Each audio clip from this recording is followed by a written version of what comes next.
Ladies and gentleman, Congress ಅಂತ ಅಂದ್ರೆ ದೇಶವ್ಯಾಪಿ ಸ್ಟ್ರಾಂಗ್ ಆಗಿತ್ತು. ಆದ್ರೆ ಬರ್ಬರ್ತಾ ಕಾಂಗ್ರೆಸ್ ವೀಕ್ ಆಗ್ತಾ ಬರ್ತಾ ಇದೆ. ಇಷ್ಟಕ್ಕೂ ದೇಶದಲ್ಲಿ ಕಾಂಗ್ರೆಸ್ಗೆ ಏನಾಗ್ತಾ ಇದೆ? ಸಾಕಷ್ಟು ಕಡೆ ಕಾಂಗ್ರೆಸ್ ಪ್ರಾದೇಶಿಕ ಪಕ್ಷಗಳಿಗಿಂತ ವೀಕ್ ಆಗ್ತಾ ಇದೆಯಾ ಅನ್ನುವಂತಹ ಪ್ರಶ್ನೆಗೆ ಪುಷ್ಟಿ ಬಂದಿದೆ. ಅದೊಂದು ಪ್ರಮುಖ ಕಾರಣವು ಕಾಂಗ್ರೆಸ್ನ ಶಕ್ತಿಯನ್ನ ಕಡಿಮೆ ಮಾಡಿಸಿದೆ ಅಂತ ಹೇಳಲಾಗ್ತಾ ಇದೆ. ಹಾಗಾದ್ರೆ ಏನದು ಅಂತ ನೋಡ್ತಾ ಹೋಗೋಣ. ವೀಕ್ಷಕರೇ, ನೆಲ ಜಲ ಭಾಷೆಗಾಗಿ ಪ್ರಾಮಾಣಿಕ ಪತ್ರಿಕೋದ್ಯಮ. ನೀವು ನೋಡ್ತಾ ಇದ್ದೀರಾ ಫೋಕಸ್ ಟಿವಿ. ನಾನು ನಿಶ್ಚಿತ.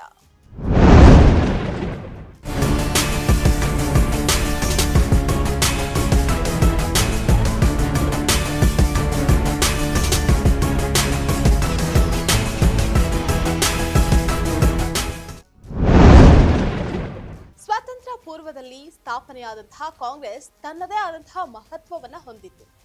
ರಾಷ್ಟ್ರಪಿತ ಮಹಾತ್ಮ ಗಾಂಧೀಜಿ ಸೇರಿದಂತೆ ಪ್ರಮುಖ ಸ್ವತಂತ್ರ ಹೋರಾಟಗಾರರನ್ನ ಹೊಂದಿತ್ತು.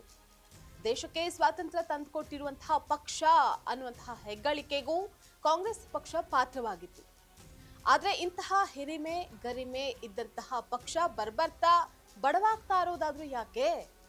ದೇಶದಲ್ಲಿ ತನ್ನ ಪ್ರಾಬಲ್ಯವನ್ನ ಕಳೆದುಕೊಳ್ತಾ ಇರೋದು ಯಾಕೆ ಅನ್ನುವಂತಹ ನಾನಾ ಪ್ರಶ್ನೆಗಳು ಹುಟ್ಕೊಂಡಿದ್ವು. ಈಗಲೂ ಹುಟ್ಕೊಂಡಿದೆ ಕೂಡ. ಆದ್ರೆ ಇದಕ್ಕೆ ಸ್ಪಷ್ಟ ಉತ್ತರವನ್ನ ಮಾತ್ರ ಯಾರಿಂದನೂ ಪಡೆಯೋದಕ್ಕೆ ಸಾಧ್ಯ ಇಲ್ಲ. ಅದು ಕಾಂಗ್ರೆಸ್ಸಿಗರಿಗೂ ಸಿಗ್ಲಿಕ್ಕಿಲ್ಲ. ಎಐಸಿಸಿ ಅಧ್ಯಕ್ಷರು ಮುತ್ಸದಿ ರಾಜಕಾರಣಿ ಇದ್ದಾರೆ, ಕನ್ನಡಿಗ ಬೇರೆ. ಆದ್ರೆ ಮಲ್ಲಿಕಾರ್ಜುನ ಖರ್ಗೆ ಅವರೇ ಅಧ್ಯಕ್ಷರಾಗಿದ್ರು. ಮುತ್ಸದಿ ವರಿಷ್ಠರ ಕೊರತೆ ಕಾಂಗ್ರೆಸ್ನಲ್ಲಿದೆ.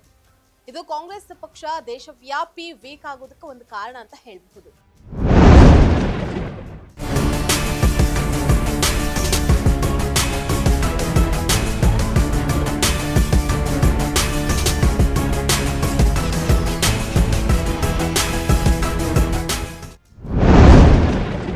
ಮನೆಯಲ್ಲಿ ಹಿರಿಯರಿದ್ದಾರೆ. ಆ ಮನೆಯ ಎಲ್ಲಾ ಕುಟುಂಬ ಸದಸ್ಯರು ಸರಿ ದಿಕ್ಕಿನಲ್ಲೇ ಹೋಗ್ತಾ ಇರ್ತಾರೆ. ಹಾಗೆ ರಾಜಕೀಯ ಪಕ್ಷಕ್ಕೆ ಮುತ್ಸದ್ದಿಗಳ ಬೆಂಬಲ ಮುಖ್ಯವಾಗಿರುತ್ತೆ. ಈಗ ಕಾಂಗ್ರೆಸ್ನಲ್ಲಿ ಇದು ಎದ್ದು ಕಾಣಿಸ್ತಾ ಇದೆ. ಅಹಮದಾಬಾದ್ ಪಟೇಲ್, ಗುಲಾಂ ನಬಿ ಆಜಾದ್, ಕಪಿಲ್ ಸಿಬಲ್, ಬಿಕೆ ಹರಿಪ್ರಸಾದ್ ರಂತಹ ಸಾಕಷ್ಟು ಮುತ್ಸದ್ದಿಗಳು ಎಐಸಿಸಿಯಲ್ಲಿದ್ರು. ಆಗ ಪಕ್ಷ ಬಲಿಷ್ಠವಾಗಿತ್ತು. ಆದ್ರೆ ಈಗಲೂ ಕಾಂಗ್ರೆಸ್ನಲ್ಲಿ ಮುತ್ಸದ್ದಿಗಳಿದ್ದಾರೆ. ಆದ್ರೆ ಎಐಸಿಸಿ ವರಿಷ್ಠ ಮಂಡಳಿಯಲ್ಲಿ ಮುತ್ಸದ್ದಿಗಳು ಇಲ್ಲ. ಎಐಸಿಸಿ ಅಧ್ಯಕ್ಷ ಮಲ್ಲಿಕಾರ್ಜುನ ಖರ್ಗೆ ಅವರು ಮುತ್ಸದ್ದಿಗಳಿದ್ರು. ಅವರ ಪವರ್ ಅಷ್ಟಾಗಿಲ್ಲ.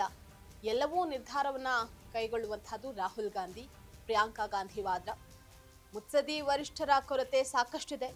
ದೇಶದಲ್ಲೇ ಅತಿ ಹೆಚ್ಚು 80 ಸಂಸದರನ್ನ ಹೊಂದಿರುವಂತಹ ಉತ್ತರ ಪ್ರದೇಶದಿಂದ ಹಿಡಿದು ನಂತರದ ಮಹಾರಾಷ್ಟ್ರ, ಗುಜರಾತ್, ಪಂಜಾಬ್, ರಾಜಸ್ಥಾನ, ಹಿಮಾಚಲ್ ಪ್ರದೇಶ್, ಆಂಧ್ರ ಪ್ರದೇಶ ಸೇರಿದಂತೆ ನಾನಾ ರಾಜ್ಯಗಳಲ್ಲಿ ಕಾಂಗ್ರೆಸ್ಗೆ ಮುತ್ಸದ್ದಿಗಳ ಕೊರತೆ ಎದ್ದು ಕಾಣಿಸ್ತಾ ಇದೆ. ಇದೊಂದು ಭರ್ತಿ ಆದ್ರೆ ಕಾಂಗ್ರೆಸ್ಗೆ ಎಲ್ಲಾ ಶಕ್ತಿ ಬಂದ್ಬಿಡುತ್ತೆ ಅಂತ ಅಲ್ಲ, ಆದ್ರೆ ಸ್ವಲ್ಪ ಸರಿದಿಕ್ಕಿನಲ್ಲಿ ಹೋಗೋದಕ್ಕೆ ಅದು ಸ್ವಲ್ಪ ಸಹಾಯಕವಾಗುತ್ತೆ.